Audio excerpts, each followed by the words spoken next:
Se for condenado às penas mínimas, 4 de um e 4 do outro, já dá 8 anos. E a lei penal brasileira, né, a lei de execução penal, né, o LEP, diz o seguinte, que se o indivíduo, isso aqui é em via de regra, mas tem algumas exceções, tá? Se ele é condenado, se ele tem uma condenação inferior a 4 anos, ele pega o famoso regime aberto. Se ele tem uma condenação superior a 4 e inferior a 8, ele cumpre o que a gente chama de regime semiaberto. Mas se ele tem uma condenação superior a 8 anos, ele pega o regime de cumprimento da sua sentença no regime fechado, vai para cadeia. E aí não importa se ele vai cumprir a prisão dentro de um quartel, né, dentro de uma base militar, dentro de um presídio militar, não importa. Ele estará preso. Ele estará dentro da cadeia. O Mauro Cid ficou em um presídio militar. E ele estava na rua enquanto ele estava preso? Não. Ele estava na prisão. Inclusive, impedido de ter acesso a algumas coisas ali, fora do presídio. Impedido de ter acesso a algumas informações dentro do presídio. Impedido, inclusive, de ter uma vida fora do presídio, porque ele está preso. E aqui tem outro ponto importante também que eu quero trazer para vocês. Porque além dessa complicação que ele tem, e é um ponto que eu quero trazer para vocês aqui que é importante, que o relatório da Polícia Federal vai pedir indiciamento do Bolsonaro por esses crimes, muita gente dizia ali que não ia dar em nada. Por que dizia que não ia dar em nada? Porque lá na CPI do golpe de Estado do ano passado, a CPI já tinha pedido, como vocês podem ver aqui, ó, já tinha pedido indiciamento do Bolsonaro. Naquela época ali, vocês vão lembrar, né? Tinham pessoas dentro ainda da Procuradoria-Geral da República, entre elas o próprio Augusto Aras, né, a senhora Lindora Araújo, que eu acho que não tinha se afastado ainda, que estava ali empurrando com a barriga situações envolvendo tanto os crimes cometidos pelo Bolsonaro durante a pandemia da Covid-19, quanto os crimes contra a democracia brasileira, contra o Estado Democrático de Direito e contra os poderes constitucionalmente estabelecidos.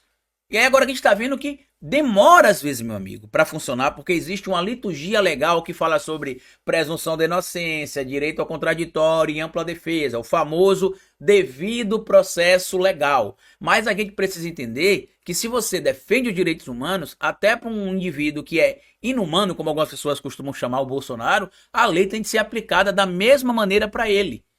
E aí, quem está duvidando, por exemplo, do resultado final, né, do que vai acontecer, o STF tem trabalhado para ver se a condenação do Bolsonaro acontece até o final deste ano. Não só por esse crime, né, ali da tentativa de golpe de Estado, mas também pelo roubo das joias. Só que depende da formalização feita ali pela Procuradoria-Geral da República. Ou seja, o Paulo Gonet Branco precisa formalizar que o Bolsonaro se torne réu nesse crime, apresente ali as denúncias pelos crimes que ele teria cometido, e aí o STF vai julgar, e pela robustez de provas que já se tem pelos crimes cometidos pelo Jair Messias Bolsonaro, inclusive ele já foi até condenado em inelegibilidade também por causa da minuta golpista, ele vai ser condenado. O grande problema que a coluna traz aqui, inclusive, também, é que a equipe ali tem apurado, a equipe da Malu Gaspar, que o Paulo Gonet teme que as decisões que ele venha a tomar possam ser entendidas como decisões políticas e que atrapalhem o processo político de 2024.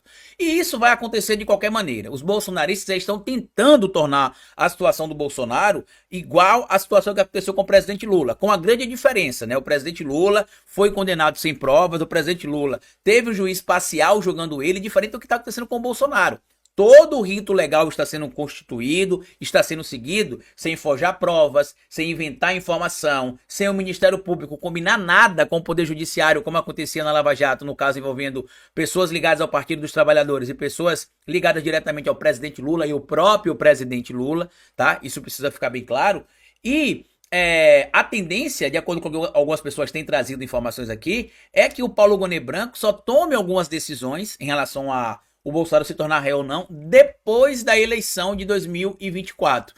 Eu entendo essa atitude dele como sendo ali, em tese, a situação que envolve ali o risco de o Bolsonaro capitalizar politicamente em uma possível condenação ou um pedido de ele se tornar réu antes do período eleitoral. Né, ou melhor, antes da eleição de 2024, que vai acabar invadindo o período eleitoral. Eu acho que a justiça não pode ficar pensando com estratégia, ela tem de estar pensando como funciona a lei e como deve funcionar o rito legal, mas caso não aconteça a condenação do Bolsonaro até o final desse ano, tudo leva a crer que ele será condenado até o final do primeiro semestre de 2025.